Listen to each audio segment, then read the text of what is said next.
today, the first book that we're doing is this one called Billion-Dollar Lessons. But it's interesting, it all depends on what your philosophy is about mistakes. If in fact you believe that your greatest learning comes from mistakes and not from successes, then this book has an awful lot to tell you about how to run business. The key is, though, if you really want to use a mistake in the proper way, you don't repeat it again.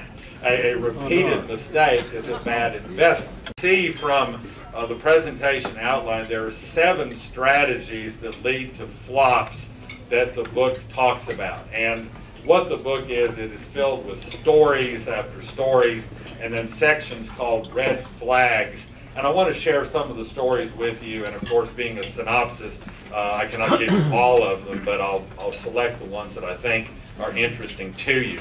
You'll notice on the front page of the outline, these are the 7 strategies that are talked about throughout the book.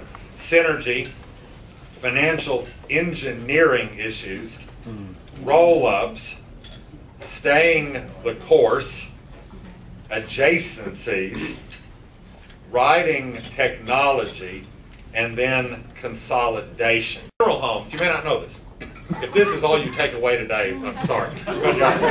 Funeral homes typically mark up the cost of a casket by 100 to 200%. Loewen's Group markups were 300 to 500%. And they degraded people who didn't want to spend a lot of money. For example, if you wanted a cremation, you had to check a box called basic disposal of your loved ones. That's just terrible. If you decided you wanted the low-end casket, you had to check welfare casket. That was what they called these things. So no wonder that this wasn't a good story. Y'all, I want to close today by just quickly looking at the second part of the book, which is how you avoid the same mistakes.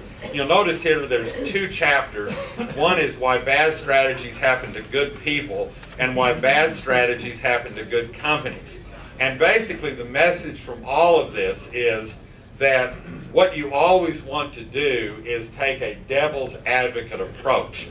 The idea being you look at not just the strategy that you're enthusiastic about, but actually the strategy as it can be examined by people that are not involved in the process. And it's that independent examination that these authors believe can be so important to avoiding making the same mistake. We believe that had that kind of work been done through all the stories that are told here, we would not have had billion-dollar failures. Again, this is not an upbeat book, but if you believe in mistakes or things to learn from, and you also believe in not repeating them, there's some wonderful stories in the book. And I hope you enjoyed that synopsis of Billion-Dollar Lessons.